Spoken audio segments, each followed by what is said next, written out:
नमस्कार श्रोता बंधु आसतु आज शुणा से पुराणा साहित्य बहीर अन्य एक कविता। कविताटी रचना करिसेंती श्री रमेश चंद्र भंज।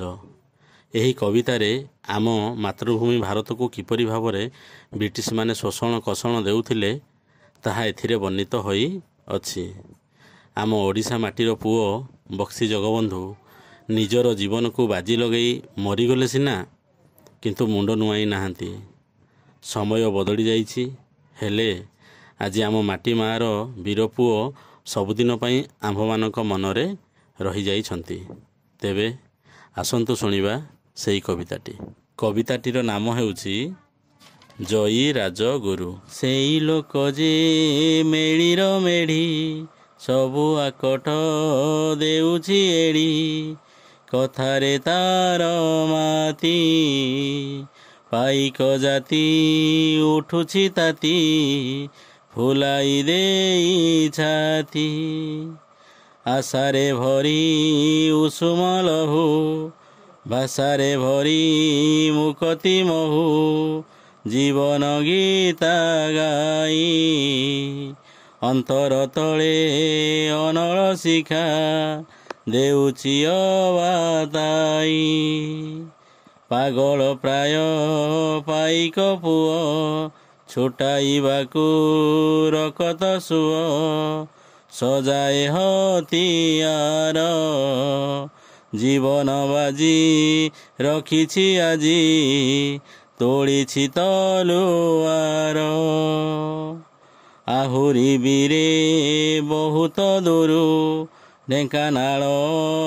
समलपुरु देलेणी भीमरड़ी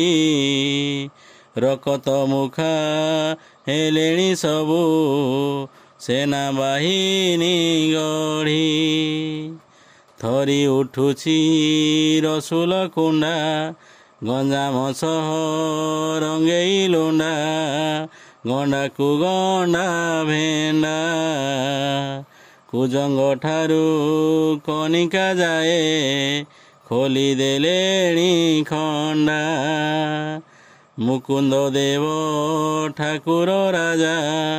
खोरदा गड़े पाड़े परजा ताहार जिए मंत्री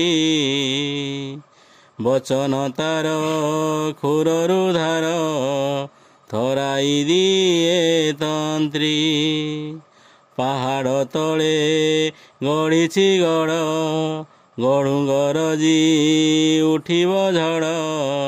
झड़र ताले ताले तुटिब सबु विदेशी बल शाणित कर बाले राजार जिए सेनानायक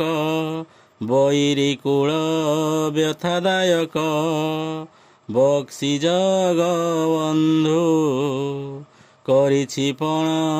करिबरण से दिवसीर कंधु भाविले गोरा